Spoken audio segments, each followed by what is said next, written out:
Hello and welcome to Movies That Move Me. I'm Elijah Winfrey. I am also an independent filmmaker. If you followed me for any sort of amount of time, you know that. And this show is all about the movies that made me want to be a filmmaker, where you can kind of learn about some of the influences and just in general, some of the movies that I really enjoy. It's not so much a movie review.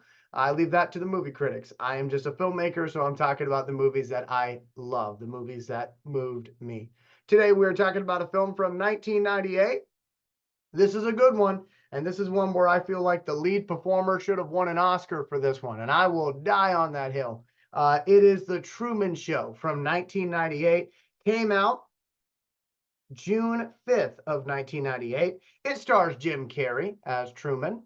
And this movie also has Ed Harris in it as well in a very, very important role. But basically, this movie, if you haven't seen it, and I have a hard time believing you haven't seen it, but if you haven't, this movie is about a little baby named Truman who ends up getting sold to a Hollywood studio, and they make a dome for Truman to live in, and they populate it with a fake city and actors and actresses, and they film this kid growing up. It is the longest running live radio show, 24 hours a day.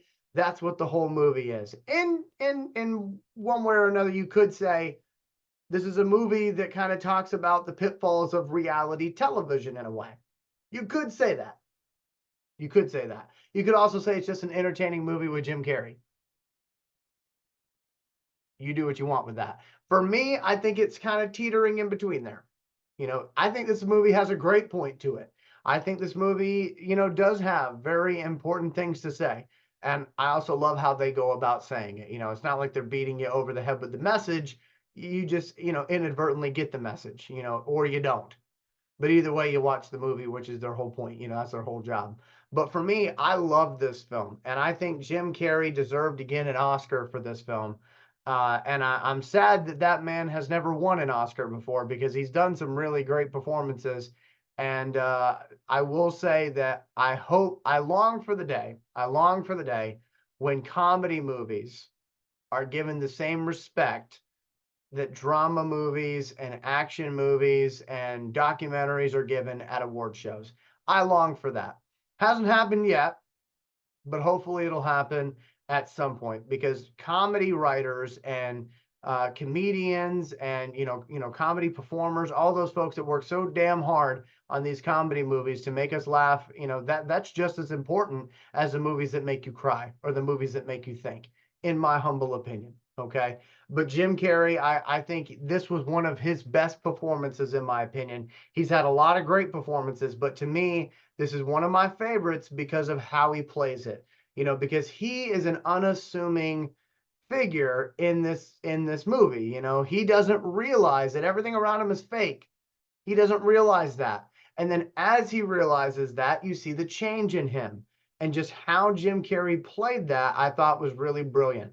Ed Harris plays the studio executive that is kind of the showrunner of the Truman Show. He's the guy that leads the dome, if you will. And so his whole interest, okay, is making sure that Truman doesn't realize the things that are around him are fake.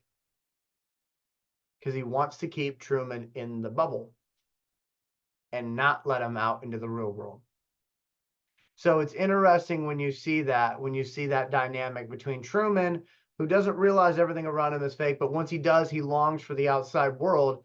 And then you have Ed Harris, who, like I said, it's in his best interest that Truman never knows and that Truman just stays where he is.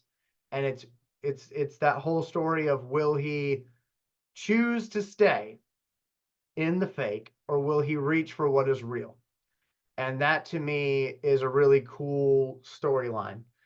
This movie also has a bunch of other people. That's one of the things I love about the 90s is they had a lot of movies that had ensemble casts, where you're looking in the background and you're going, that's a big name in Hollywood nowadays. That's another big name, like Enemy of the State. I know I talked about that was I think the first episode I ever did of movies that moved me was Enemy of the State. One of the first ones anyway, where I talked about how, you see Jack Black in the movie and Seth Green in the movie, and like now they're big, big names. But at the time, they were actually willing to take a supporting role to build their career, and now their careers are built. you know. And in this movie, I believe Paul Giamatti makes an appearance, if I'm not mistaken, as one of the folks in this film. And now I got to look that up because I want to make sure that I didn't tell you that, yeah, he is in it. Paul Giamatti is in it. And like I said, it's just a really fantastic movie. I really love it because it does make you think. And you know, it does have that really unique storyline. Like I said, you know, are you going to stay in what's comfortable, or are you going to reach for more? You know, because in reality, and this is kind of spoiler territory, if Truman stays, his life is going to be fine. He's going to be fine. Or he can reach for more and see what real life is like. And so I just thought that was really, really cool. And if anybody's seen the new movie Barbie, I say new movie, but I don't know when you're going to watch this. But the movie that came out in 2023, Barbie, there's a scene towards the end of that movie where Barbie has to make a choice of reach for the real life or stay in Barbie land. And it reminded me a lot of the choice that Truman has to make. And so that was one of the reasons why the Barbie movie made me emotional, was because I thought about, you know, thought about the Truman Show movie and what's it saying and all that type of stuff. And you know, I know I don't usually try to talk about my personal life on these episodes, but I will say that there have been some moments for me, you know, because obviously I'm chasing a dream. You know, I'm an independent filmmaker. I'm chasing a dream. You know, I want to make movies that entertain people. I want that to be what I do every single day. And at the moment, it's not. You know, it's what I do in my free time. You know, when I have moments, and I make moments to you know, try to build and make my dreams happen. But there are thoughts every once in a while where it's like, hey, you know, I got a good job. You know, I got my family. I got, you know, I have everything that I need. Am I good just doing that? Or do I still want to chase the dream? Do I still want to reach for more? And so that's another reason why this film holds a special place in my heart, is just on a personal level. And then, like I said, that Barbie movie made me cry, dang it. And I'm not afraid to admit that. But Truman Show from 98, that is a movie that moved me to tears. Yeah. And I'm just curious what you thought about it. And do you think that it was kind of interesting how that movie came out in 98? And then, of course, you know, in the 2000s, you had all that reality television. You know, it's just kind of funny to me that we didn't actually learn anything from the Truman Show, where it was like, maybe these reality shows aren't good. Maybe we shouldn't do this and have a camera on somebody's personal life all the time. Or I guess they looked at it and said, look how much money we can make. Yeah.